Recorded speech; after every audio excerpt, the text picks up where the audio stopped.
നമസ്കാരം പ്രിയ പ്രേക്ഷകർക്ക് പേജിലൂട്ടിലേക്ക് സ്വാഗതം. ഇന്ത്യക്കെതിരായ ട്രംപിന്റെ നീക്കങ്ങൾ വലിയ ചർച്ചയാകുന്ന ഈ വേളയിൽ രാജ്യം വമ്പൻ നീക്കങ്ങൾ നടത്തുകയാണ്. പ്രതിരോധത്തിൽ രാജ്യത്തിന്റെ കരുത്തു കൂട്ടാൻ തന്ത്രപ്രധാനമായ ഒരു ചുവടുമാറ്റത്തിലേക്ക് ഇന്ത്യ ഒരുങ്ങുകയാണ്.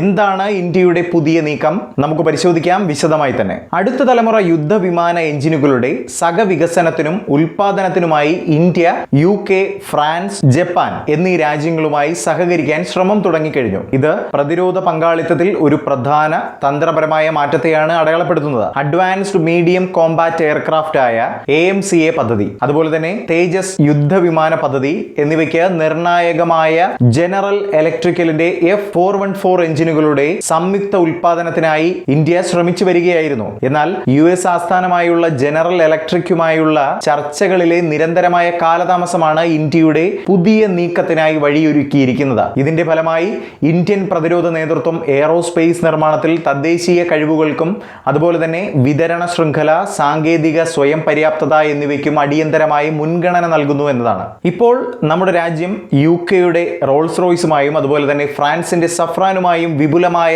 സാങ്കേതിക അവലോകനങ്ങളും കൂടിയാലോചനകളും നടത്തിവരികയാണ്. ഇന്ത്യയുടെ പ്രതിരോധ ഗവേഷണ വികസന സംഘടനയുമായി ഉൽപാദനം സംയോജിപ്പിക്കുന്നതിനുള്ള പദ്ധതിയാണ് രാജ്യം മുന്നോട്ട് വയ്ക്കുന്നത്.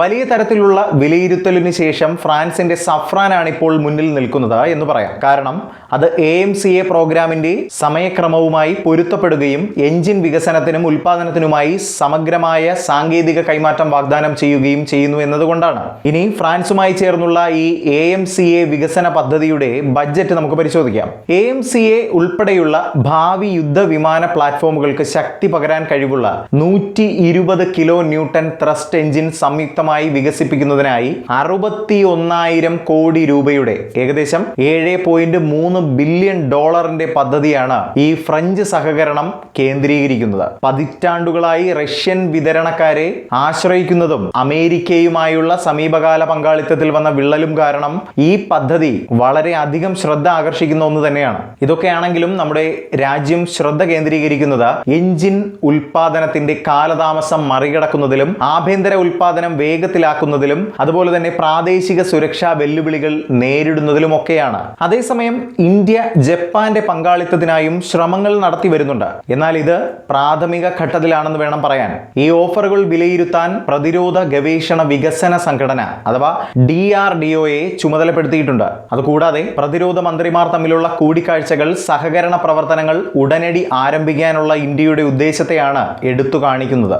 ആദ്യത്തെ 2 AMCA സ്ക്വാഡ്രനുകളിൽ ഇപ്പോഴും US നിർമ്മിത എഞ്ചിനുകൾ ഉപയോഗിച്ചേക്കാം. എന്നാൽ US ഇതര സഖ്യകക്ഷികളുമായി പങ്കാളിത്തത്തോടെ വികസിപ്പിച്ച എഞ്ചിനുകൾ ഉപയോഗിച്ച് 100-ലധികം വിമാനങ്ങൾ, അതായത് 5 അധിക സ്ക്വാഡ്രനുകൾ നിർമ്മിക്കാനുള്ള പദ്ധതികൾ പുരോഗമിക്കുകയാണ്. അത്യാധുനിക നിർമ്മാണ പരിജ്ഞാനം നേടുന്നതിനും അതുപോലെ തന്നെ ഇറക്കുമതിയെ ആശ്രയിക്കുന്നത് കുറയ്ക്കുന്നതിനും നിർണായകമായ എയറോസ്പേസ് സാങ്കേതിക വിദ്യകളുടെ എണ്ണത്തിൽ തന്നെയുള്ള വികസനം വേഗത്തിലാക്കാനുള്ള ശ്രമങ്ങളാണ് UK, ഫ്രാൻസ്, ജപ്പാൻ എന്നിവയുമായി സംയുക്തമായി യുദ്ധവിമാന എഞ്ചിൻ നിർമ്മാണം നമ്മുടെ രാജ്യം ഇപ്പോൾ ലക്ഷ്യമിടുന്നത്. എന്തായാലും സീറോയിൽ നിന്നും തുടങ്ങിയതാണ് നമ്മുടെ രാജ്യം. അതിൽ നിന്നും ഒരു സൂപ്പർ ഹീറോ പരിവേഷമാണ് നമ്മുടെ രാജ്യത്തിന് ഇപ്പോൾ ഉള്ളത്. അതൊന്നും ഒരു അമേരിക്കയോ ഒരു ട്രംപോ ഒന്നും വിചാരിച്ചാൽ ഒരു സുപ്രഭാതം കൊണ്ട് മാറ്റാവുന്നതൊന്നുമല്ല. ഈ ഒരു ഓർമ്മപ്പെടുത്തലാണ് ഈ ഒരു അവസരത്തിൽ നമുക്ക് അമേരിക്കയ്ക്ക് നൽകാനുള്ളത്.